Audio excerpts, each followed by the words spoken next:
Okay, so it's so nice and very moving to say shalom to everybody. Really happy. I am sure we have here a lot of Mashaf alumni, but we have also already friendly faces, and we have some people who are joining us today for the first time. So we are super happy to have you all here. But let me open in a formal way, so mainly for the newcomers.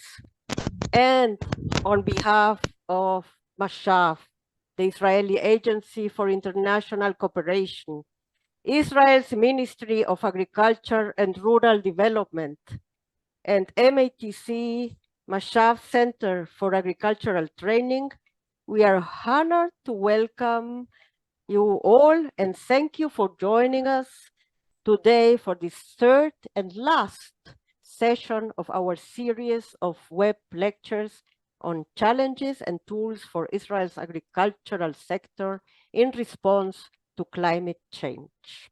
So shalom again to all of you.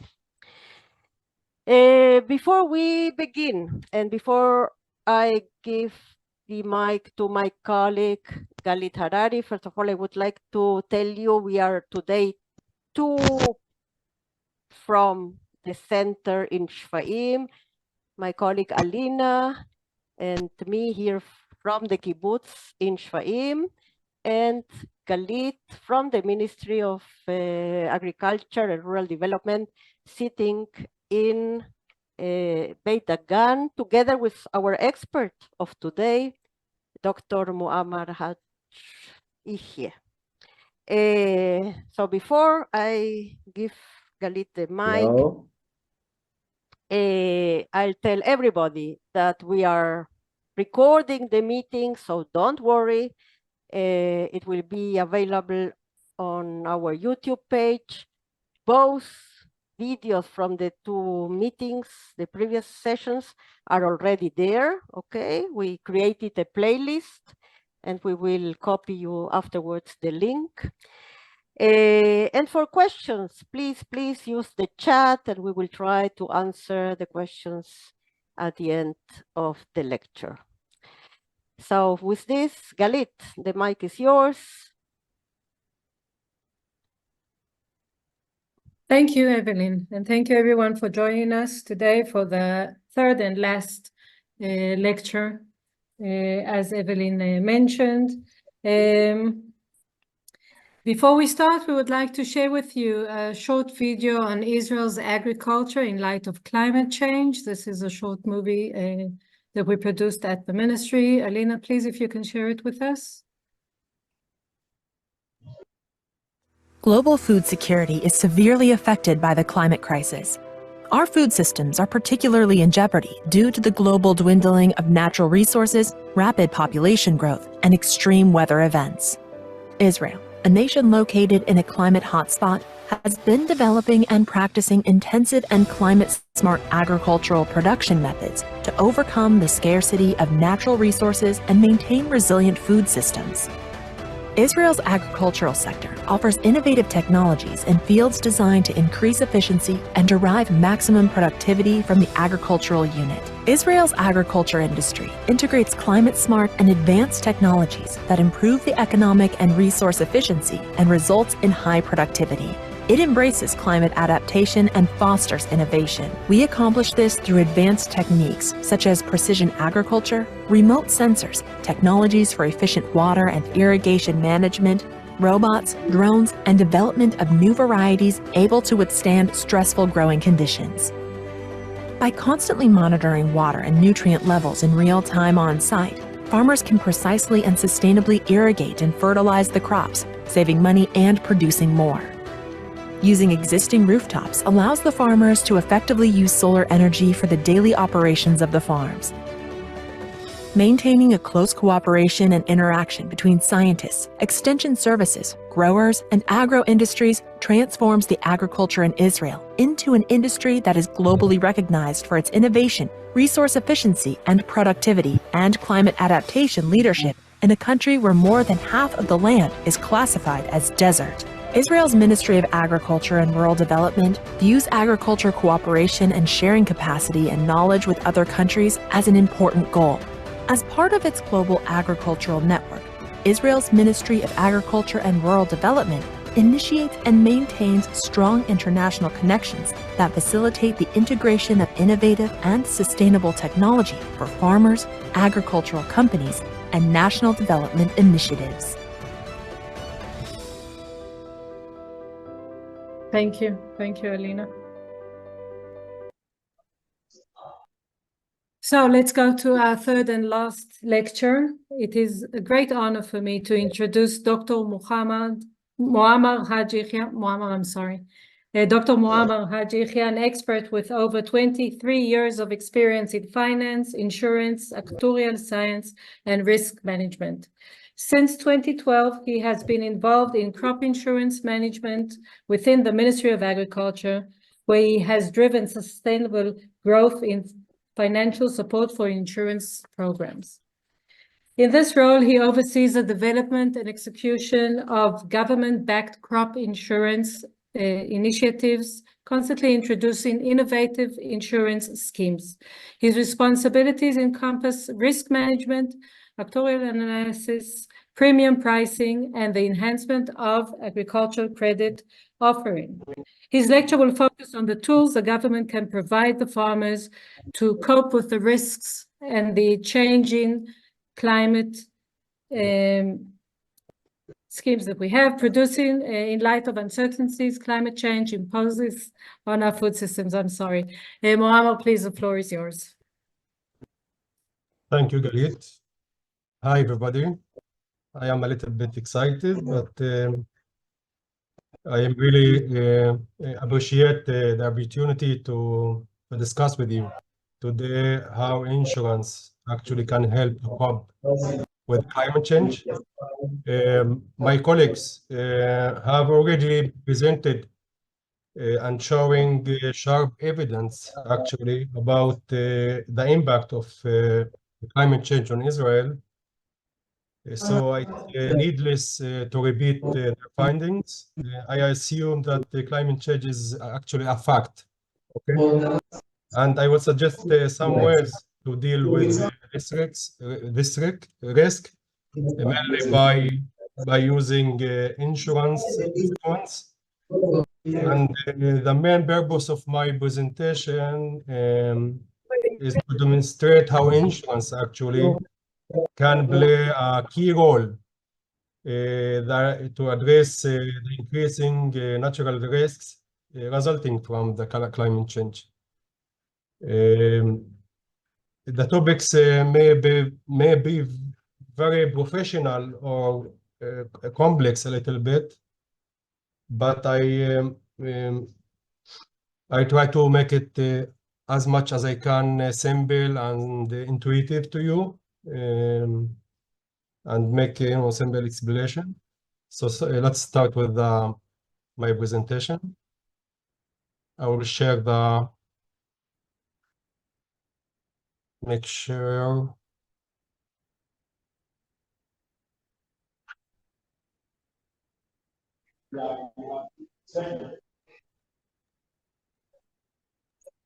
Please, for everybody, try to have your mic close, please. Thank you. Okay, so we're going to talk about insurance solution to assist farmers against the background of the climate change. I'm going to make you a brief introduction, show you some data about structural change and risk that stems from the climate change. I will introduce you some risk management strategies, and basically I will put the light on the insurance. It's hard to talk about insurance or specifically crop insurance without talking about market failure and the need for government intervention in these markets. Crop insurance, I will introduce, present to you the crop insurance in Israel, some schemes and development and trends, and after this we'll make a summary. So risk management in agriculture, we will talk about risk management in agriculture, the structural changes in risk in climate change and market failure, and how we design or design the market by government intervention. And I will provide you some lessons from the Israeli experience. So a shocking fact, every month, approximately 40 farmers go out of the business and exit the production cycle in Israel. These farmers, actually, most of them are professional, are efficient farmers. They are not, have no knowledge or have no experience. Simply, they are unlucky. They experience actually a risk that makes shocks on the crop production. Eventually they are go out of the production cycle. This phenomenon have impact about reducing the supply of agricultural production, raising the prices, and the climate change actually poses a threat to the food security of Israel. Farming is actually a risky business. There is a risk everywhere. We have floods, we have diseases, we have frost, we have snow, storms. It's not easy to be a farmer. Every business actually is surrounded by risks. Okay, let's talk about industry, for instance. They have market risk, they have price risk, they have financial risks. For instance, interest risk, rate. They have operational risk, they have regulation risk. But farming, agriculture have another layer of risk. They have to deal with natural hazards, natural risks. And we focus on this. So agriculture is actually the most risky business, if you wish to think about. There is a shift in risk caused by climate change. If we look at this graph, that's actually describe the annual development of claim payment based on insurance records. If we look at, let's say, before 2008, okay? If you look at the risk, they are somehow random, they are somehow discrete, and from time to time we have catastrophic events. Like 2008, we have this bar that jumps. And actually, if it's look like this, it's manageable. We can manage this risk, okay? We can price this risk. We can offer insurance against this risk. But if you look about 2012, actually, the pattern of the risk are actually changed. We see that actually the risk is not anymore random. Let's say it's continuous. The severity and the frequency of the risk is changed. We see after 2015, let's say, there's some kind of trend. All the time, we broke another peak of risk. This actually calls for challenge. This is actually climate change. Empirically, I will not introduce it now, but empirically it has been proven that it's a climate change, and there's a studies that provide sharp evidence and sharp prediction that it's actually climate change. So how we deal with this?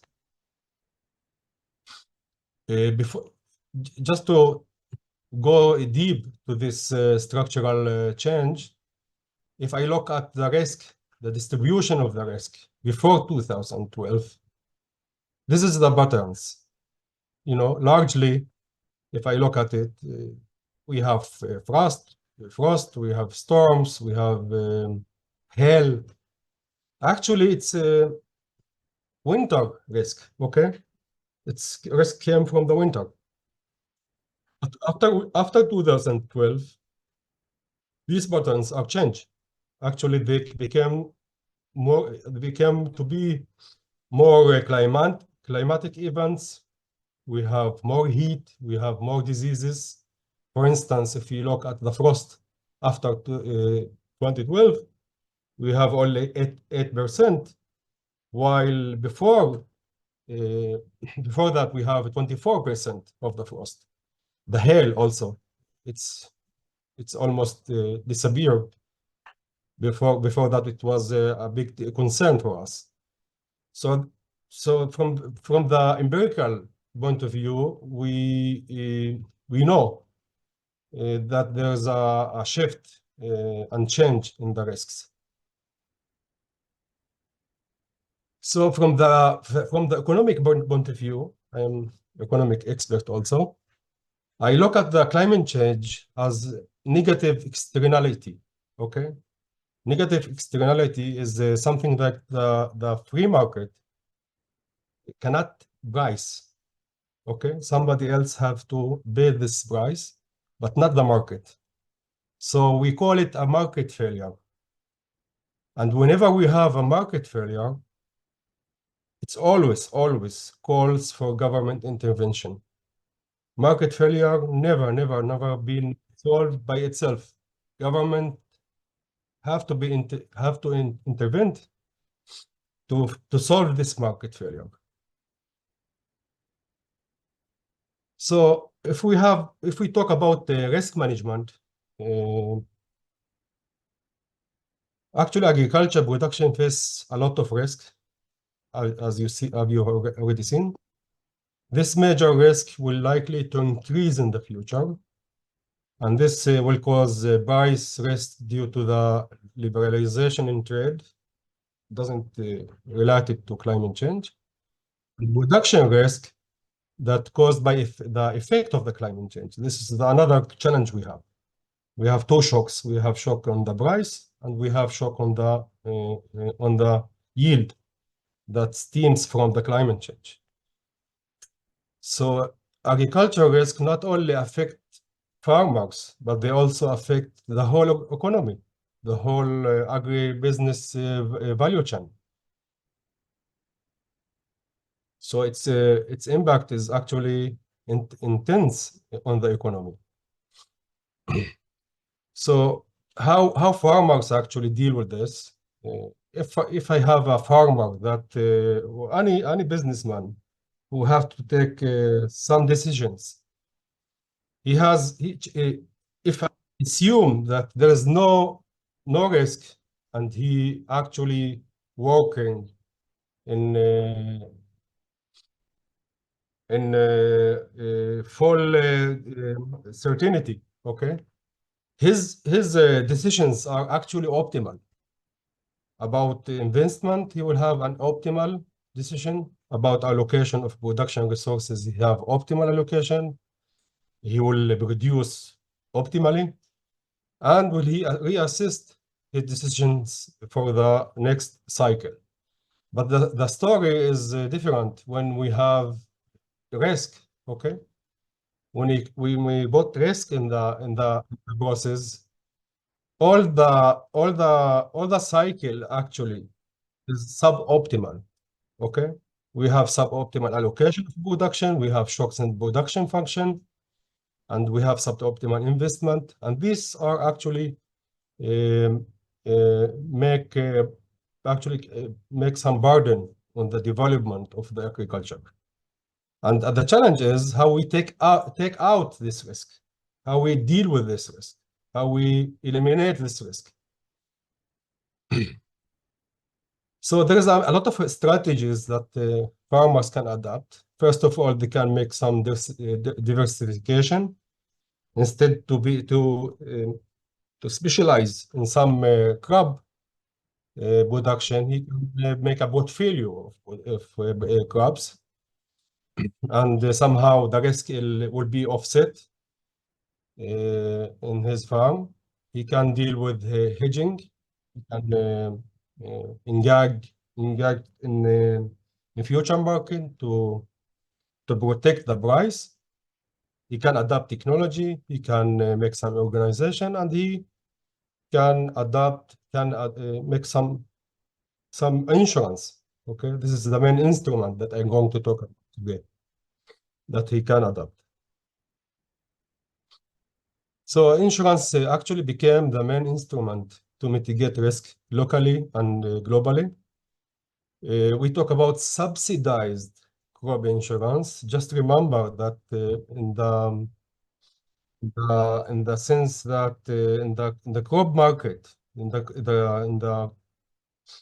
crop insurance market, there is a market failure. Okay, and these markets cannot supply. Actually, they cannot function without government intervention. I will talk about it shortly. So subsidized crop insurance is considered as an efficient form of support. Actually, it's a direct payment support that can be provided through subsidized insurance, which can serve as a tool for wealth transfer. And the subsidizing crop insurance is eligible for government support under international trade agreement.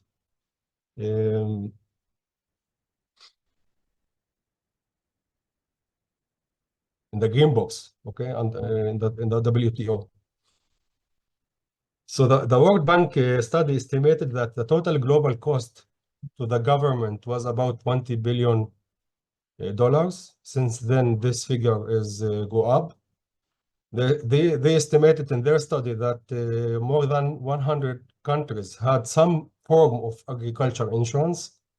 2/3 of them subsidize the crop insurance, and something like 86% was collected in high-income countries. It's somehow the crop insurance is a privilege of rich country, and it hasn't to be the case. Okay,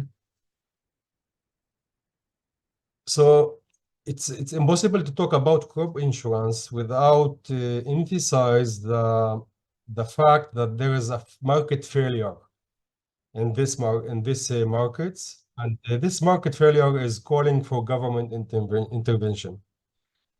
So market failure can be caused by the following: a lack of competition. There's a few supply of crop insurance. We have information asymmetry. Specifically, we have adverse selection and moral hazard. We have externalities and systematic risk. Systematic risk is actually explained by the climate change. So the market, whenever we talk about market failure, we have these symptoms. Okay, we have high premium that farmers cannot allow to themselves to pay for the insurance. We have higher deductibles. We have low participation. Few farmers actually participate in the pool of the crop insurance, and we have the so-called death spiral dynamic of the market. So I briefly just introduce the two terms of adverse selection and moral hazard. It's actually difficult to talk about market failure in the context of crop insurance without talking about adverse selection and moral hazard. Adverse selection, it's actually a when customers of high risk actually likely to make claim more likely to sign up for the insurance. High risk, actually a high risk farmers will be the first to buy the insurance, and actually they are the first to make claim. So the will be some kind of dynamic that make the policy actually losing money, and eventually the insurance company will go out of the market, and this lead for market failure. The other term is the moral hazard. Actually, customers under insurance have maybe have less incentives to avoid risk because they know that the insurance will cover the cost, and this leads to an increased risk of accident or losses for the insurance, and the insurance company actually will face losses and raise the premium, and again we have death spiral dynamic that leads eventually for market failure. Actually, this is the dynamic. Whenever we have information asymmetry, that leads for moral hazard and adverse selection, and actually this is lead to unobserved risk that make it hard to make some pricing for the premium, eventually leading for market failure. Actually, this pattern is it's true for every insurance market, not specifically for crop insurance. But for crop insurance, we have another challenge. The challenge is the correlation. If you are familiar with the statistics, actually we have in agriculture spatial correlation, whereas it should be random spatial distribution. This means that if we have farmers that working in the geographic cell, okay, and we have, let's say, a hill, all of them will be harmed in this event. So they are correlated, spatially correlated. This kind of risk pattern, it's hard to price. It's hard to make pricing for the premium if we have this problem. This is statistical problem.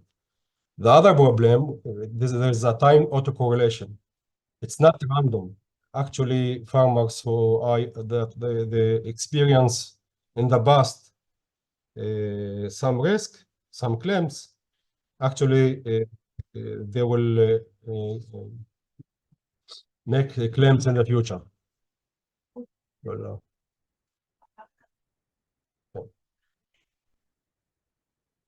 so if we talk about crop insurance, we have the same problems that insurance have, adverse selection and moral hazard, and we have these heavy weights of spatial correlation and time autocorrelation that make market failure. Are you following me?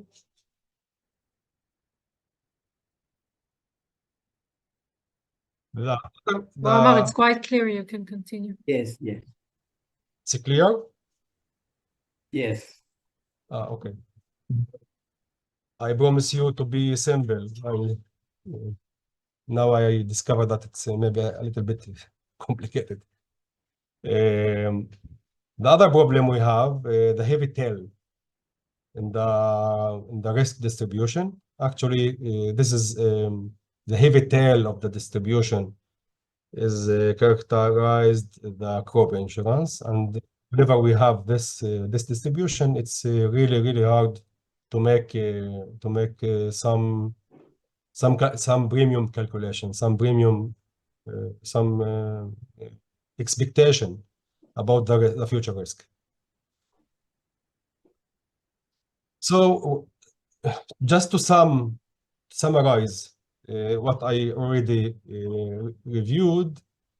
The main message is in crop insurance we have challenges that stems from spatial temporal correlation between and within the insured farmers, and when this leads to market failure, for sure will lead for market failure. And when there is whenever the competitive markets actually failed to provide insurance, there is a justification for government intervention. Okay, if you remember the study of the World Bank, whenever there is a supply for insurance, the government somehow intervened in the market. There is no insurance that based on business. So crop insurance actually is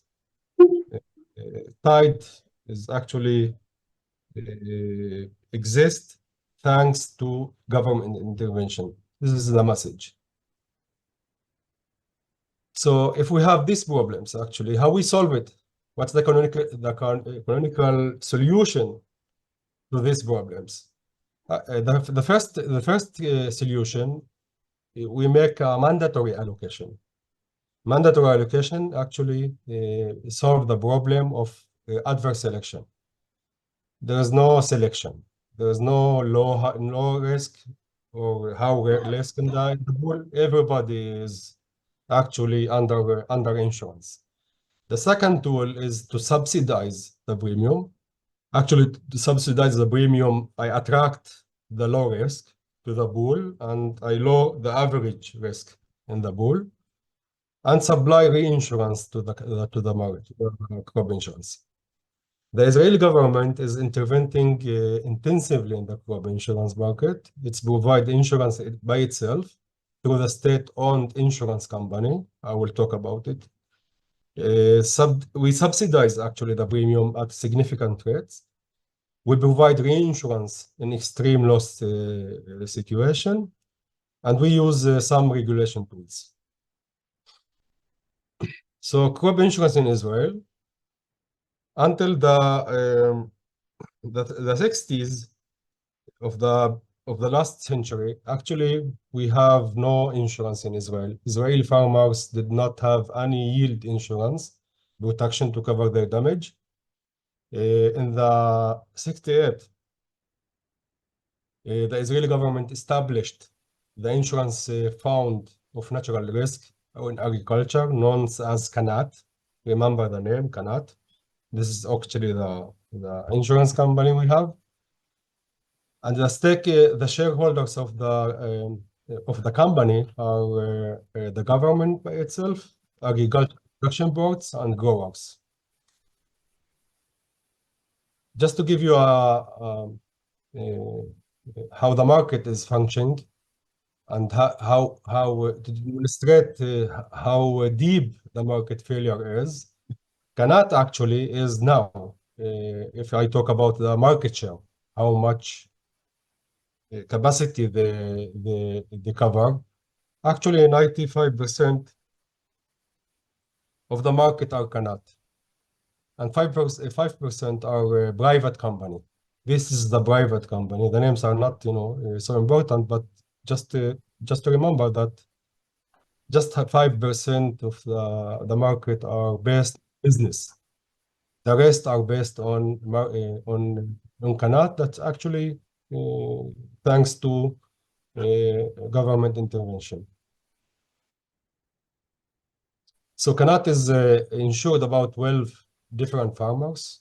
Actually, this is the whole population of the farmers we have. We have 100% of the farmers are actually under insurance. The customers are private farmers, agriculture companies, agriculture production boards, and various organizations.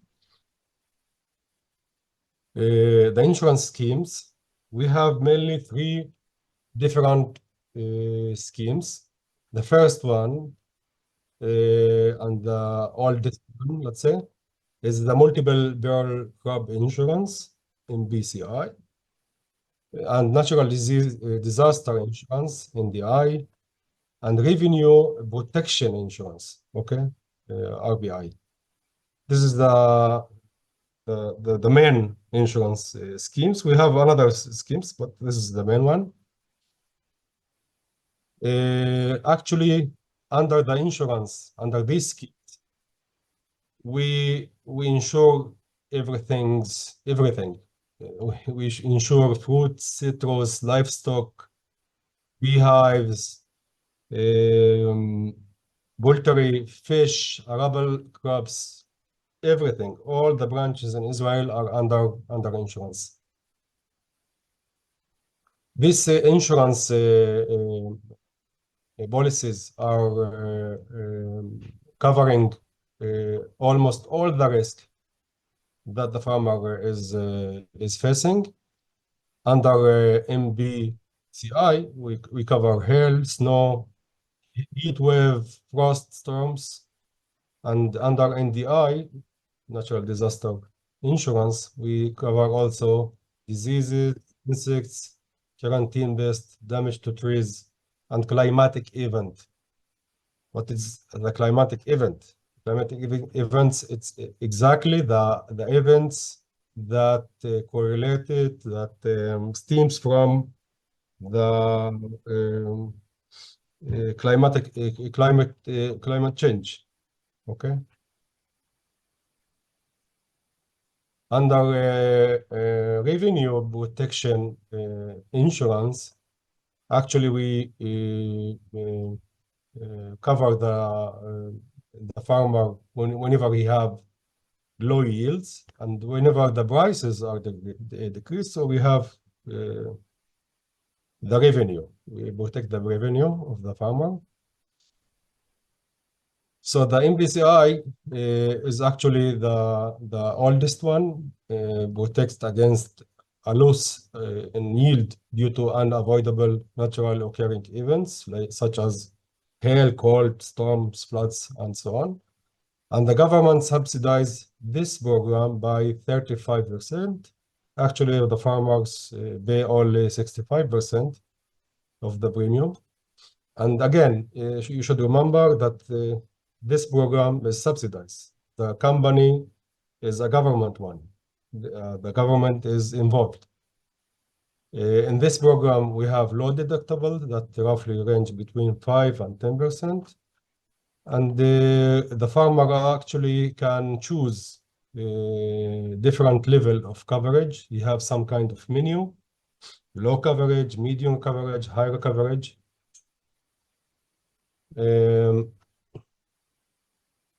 We have basically a basic insurance, collective, mandatory, and we have upgraded coverage insurance that it's individual.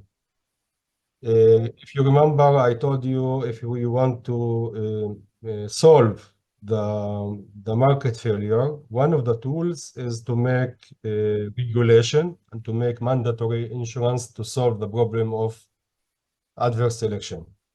So mandatory insurance solve actually the problem of adverse selection. Basically, 100% of the farmers are under basic insurance. And if you want, if you wish, if you need, you can upgrade the coverage. You can buy a higher level of coverage by his free choice. It's a voluntary. NDI program, it's new. Sorry. The NDI program, natural disaster insurance is running since 2000. The insurance plan was launched as a part of reform to replace a payment of ad hoc payments, actually, that we pay them the money, the compensation by the law.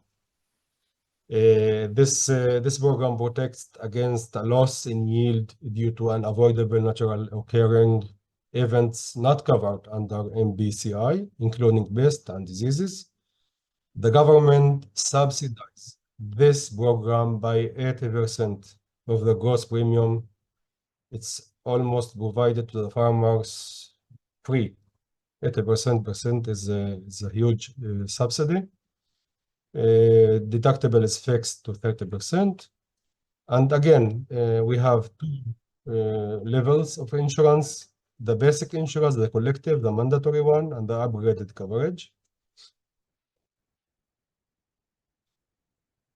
The revenue protection or the income protection is a new one.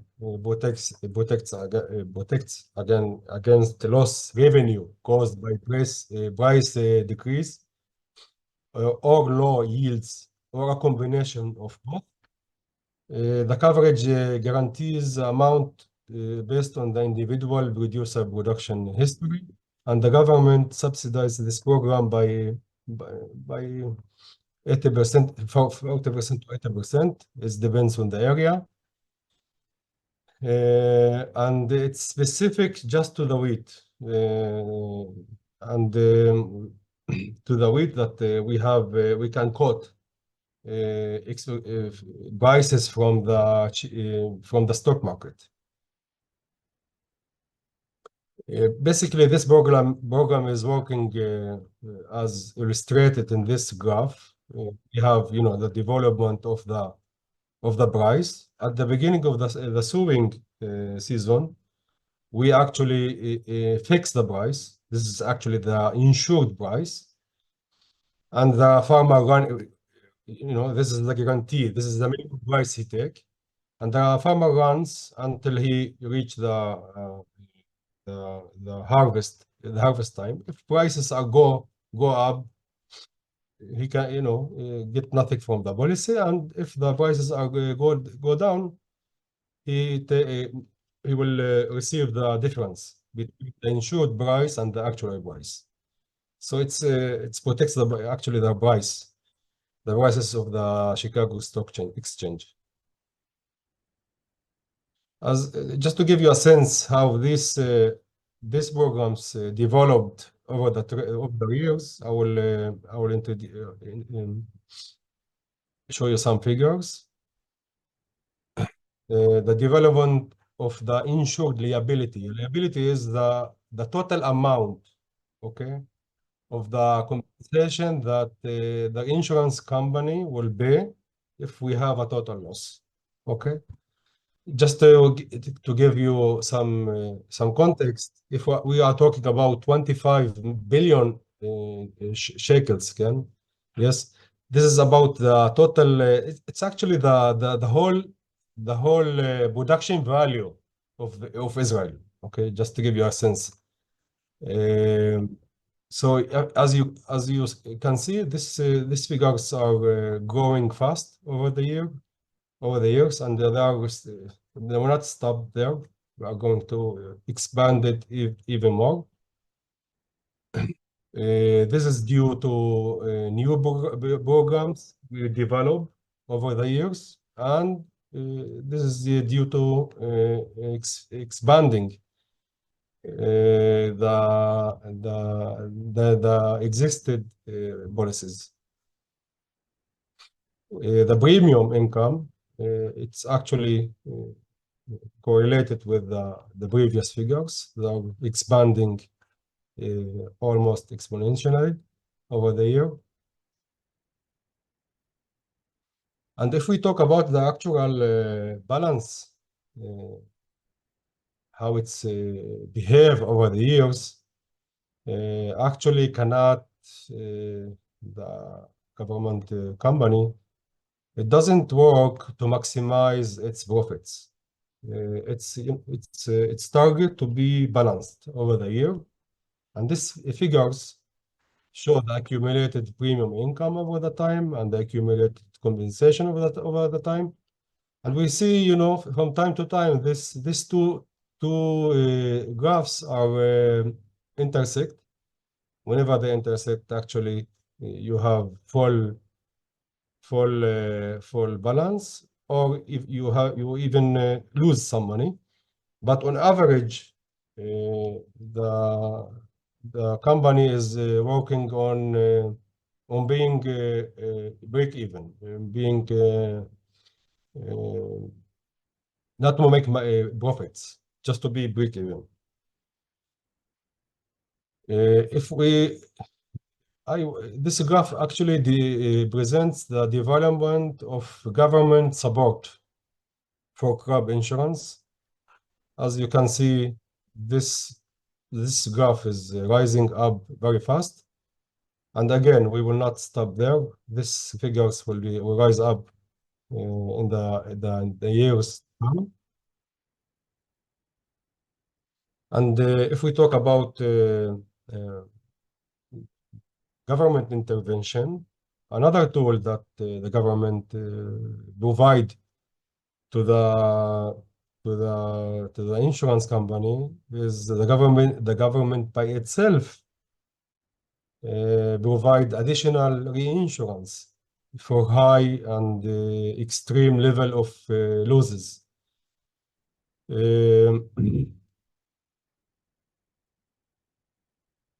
And just to summarize, climate change drives structural change, actually shift in the risk, and poses new challenges. The frequency and the severity of risk are getting worse, and historical data are irrelevant to assess risk. Actually, all the history of the risk, they are not. I cannot make a prediction for the future because risk is always change. It is essential to implement efficient risk management strategies as a policy.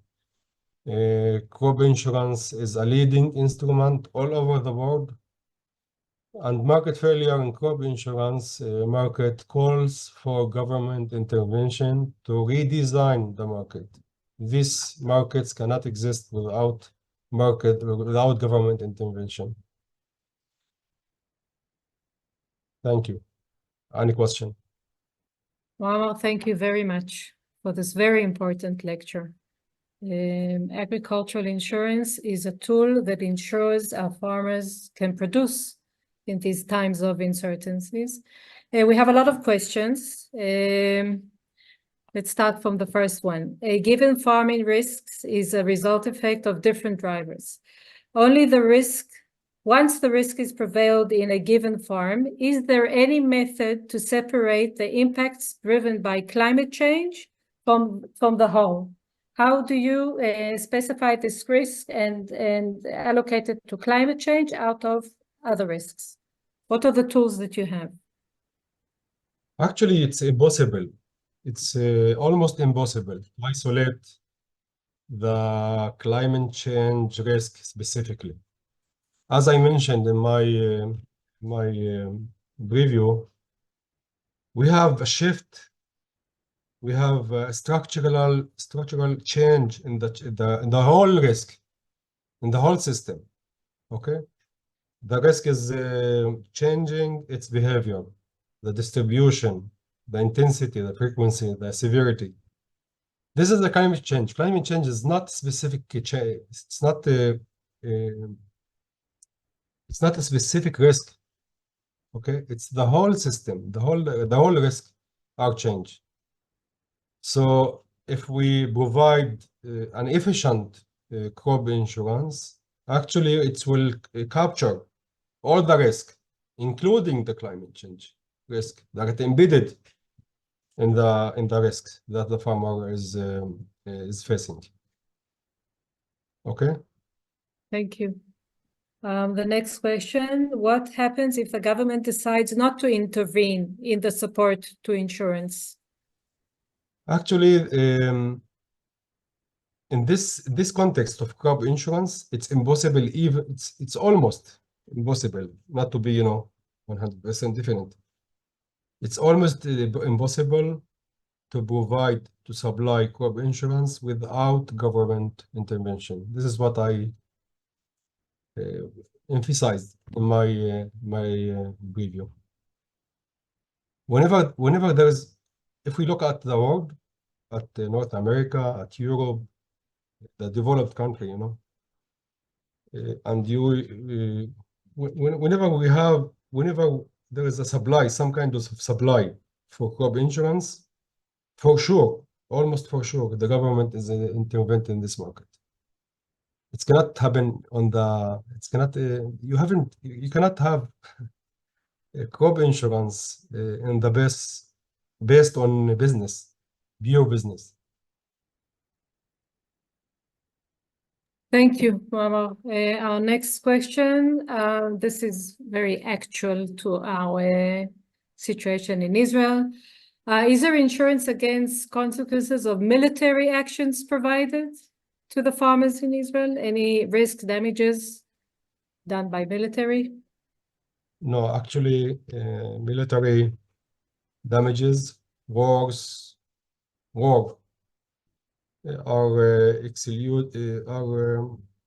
are not covered under any insurance contract.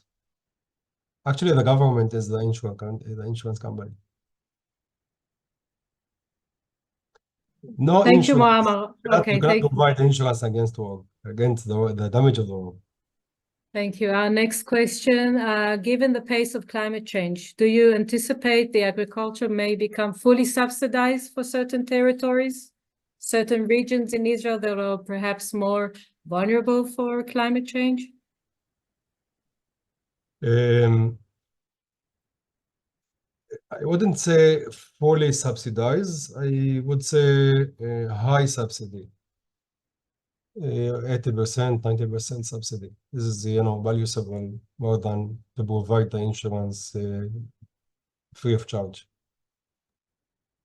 Okay, we have many questions. I'm going to choose, I think, the last question, a very important one. How financially stable is the insurance provider, Kanat in our case, and what is the reputation of handling claims? Actually, it's really stable. It's I would say very robust. The company, it survives 50 years. One of the frames I show you that the government actually in the recent years actually accumulate some surplus, some, let's call it some profit. If the government is intervened, if the market is well designed, okay, the insurance company will be robust, will survive will make a good business, will survive. Thank you. Thank you very much, Muammar, for this very interesting and very important lecture. Before we end, we would like to share a short TED movie with you, just to let you know that every country should and can have agricultural insurance. Please, Alina.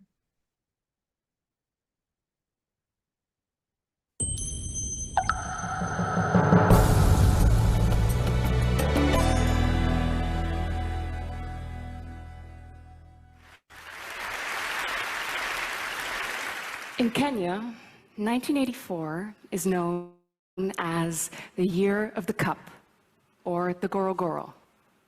The Gorogoro is a cup used to measure 2 kilograms of maize flour on the market. And the maize flour is used to make ugali, a polenta-like cake that is eaten together with vegetables. Both the maize and the vegetables are grown on most Kenyan farms, which means that most families can feed themselves from their own farm. One Gorogoro can feed 3 meals for an average family. And in 1984, the whole harvest could fit in one Gorogoro. It was, and still is, one of the worst droughts in living memory.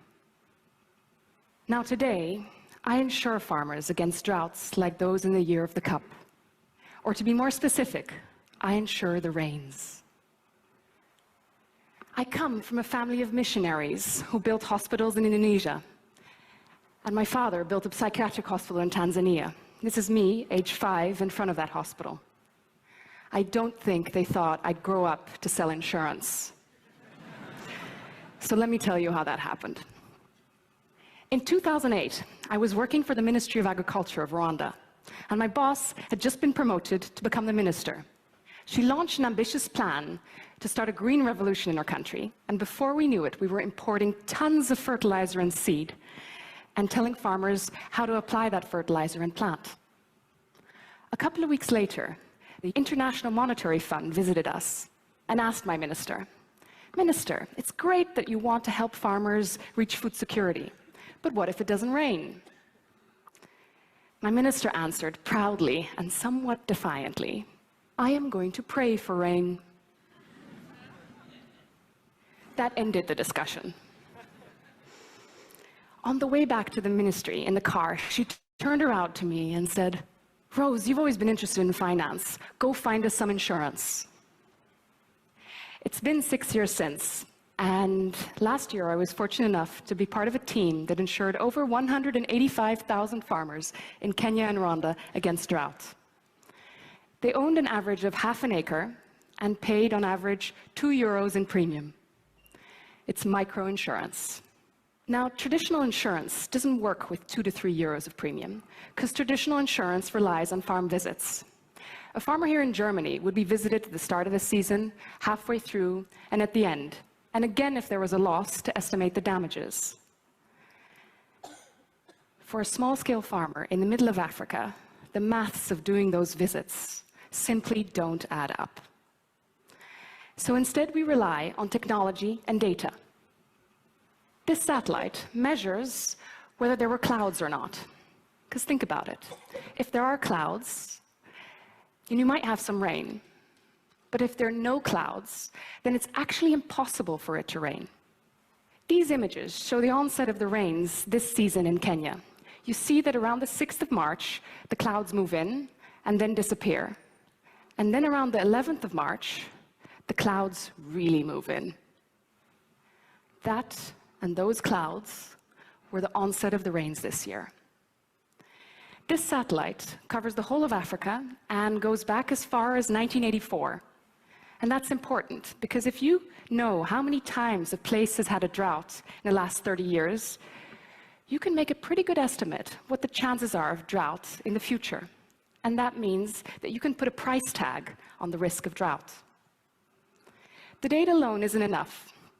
We devise agronomic algorithms which tell us how much rainfall a crop needs and when. For example, for maize, at planting, you need to have 2 days of rain for farmers to plant, and then it needs to rain once every 2 weeks for the crop to properly germinate. After that, you need rain every 3 weeks for the crop to form its leaves, whereas at flowering, you need to rain it more frequently, about once every 10 days for the crop to form its cob. At the end of the season, you actually don't want it to rain, because rains then can damage the crop. Devising such a cover is difficult, but it turned out the real challenge was selling insurance. We set ourselves a modest target of 500 farmers insured after our first season. After a couple of months in intense marketing, we had signed up the grand total of 185 farmers. I was disappointed and confounded. Everybody kept telling me that farmers wanted insurance. But our prime customers simply weren't buying. They were waiting to see what would happen, didn't trust insurance companies, or thought, I've managed for so many years, why would I buy insurance now? Now, many of you know microcredit, the method of providing small loans to poor people, pioneered by Muhammad Yunus, who won the Nobel Peace Prize for his work with the Grameen Bank. Turns out, selling microcredit isn't the same as selling insurance. For credit, a farmer needs to earn the trust of a bank, and if it succeeds, the bank will advance him money. That's an attractive proposition. For insurance, the farmer needs to trust the insurance company and needs to advance the insurance company money. It's a very different value proposition. And so the uptake of insurance has been slow, with so far only 4.4% of Africans taking up insurance in 2012. And half of that number is in one country, South Africa. We tried for some years selling insurance directly to farmers, with very high marketing cost and very limited success. then we realized that there were many organizations working with farmers. Seed companies, microfinance institutions, mobile phone companies, government agencies, they were all providing loans to farmers. And often, just before they'd finalize the loan, the farmer would say, "But what if it doesn't rain? How do you expect me to repay my loan?" Many of these organizations were taking on the risk themselves, simply hoping that that year, the worst wouldn't happen. Most of the organizations, however, were limiting their growth in agriculture. They couldn't take on this kind of risk. These organizations became our customers. And when combined with credit and insurance, interesting things can happen. Let me tell you one more story. At the start of February 2012 in Western Kenya, the rains started, and they started early. And when rains start early, farmers are encouraged because it usually means that the season is going to be good. So they took out loans and planted. For the next 3 weeks, there wasn't a single drop of rain, and the crops that had germinated so well shriveled and died. We'd insured the loans of a microfinance institution that had provided those loans to about 6,000 farmers in that area. And we called them up and said, "Look, we know about the drought. We've got you. We'll give you 200,000 euros at the end of the season." They said, "Wow, that's great, but that'll be late. Could you give us the money now? Then these farmers can still replant and can get a harvest this season." So we convinced our insurance partners, and later that April, these farmers replanted.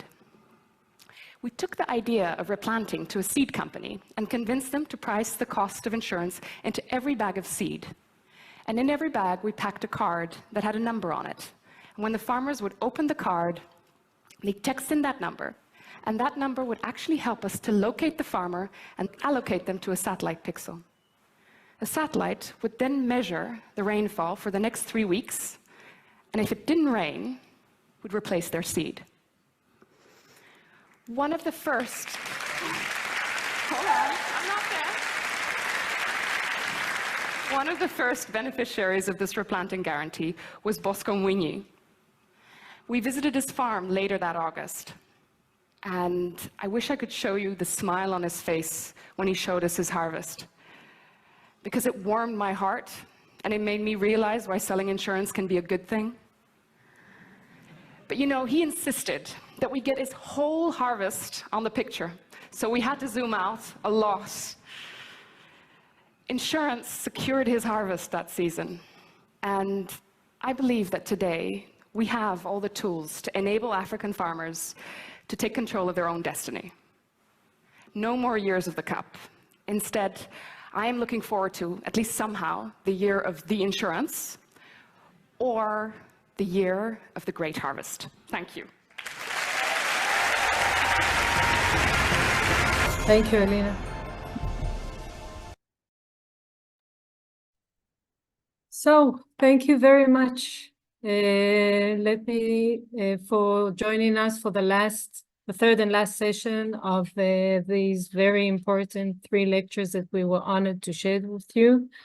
I would like to thank all our lecturers from the Ministry of Agriculture, Gidon Toporov, Yael Kachal, Mar Perel, and Muammar Khajirkhia. Thank you very much for your time and for sharing your knowledge with us. I would like to thank my colleagues from MATC. Is Evelyn with us? Yes. Yes. Thank you. I'd like to thank you for the platform and for assisting us to share the knowledge accumulated by the Ministry of Agriculture and Rural Development here in Israel. Evelyn, if you would like to conclude. Yes, thank you, Galit. Yeah, I would also say thank you so much to all our experts. I would also like to say thank you to Gidon Bahar, Ambassador Gidon Bahar from the Ministry of Foreign Affairs, who opened this series of lectures. And I am so happy that we did this activity, that we were able to cooperate for this activity. So thank you very much, Galit. and all your staff at the Ministry of Agriculture. It was a great experience. And thank you to all our Mashaf alumni who are here and all the newcomers, and that they are, we hope you will be able to join one of our training courses here in Israel and become real Mashaf alumni. So we wish you all a good day still and all the best. And yeah, let's pray together for a better world. Okay, thank you. Thank you. And hope to see you soon here or in another online activity. Thank you, Evelyn. Just to mention that there was an answer on the chat to ask if we're going to have any further activities. We can consider further activities. If you have any topics or any specific knowledge that you would like us to share with you, please share our email address on the chat box. You may contact us, and hopefully we will manage to have more of these very important and sessions. So thank you. Thank you all. You know what, Galit? Let's share again the link for the. You know what? Let's share also the Facebook, our Facebook and YouTube. We might have other activities which could be from your interest. So here it is. Okay. Yeah. Good news are normally published in our Facebook page. So yeah, all the best for everybody. Thank you. Thank you all. Thank Hope you. of peaceful and fruitful times. Bye-bye. Thank you. All right.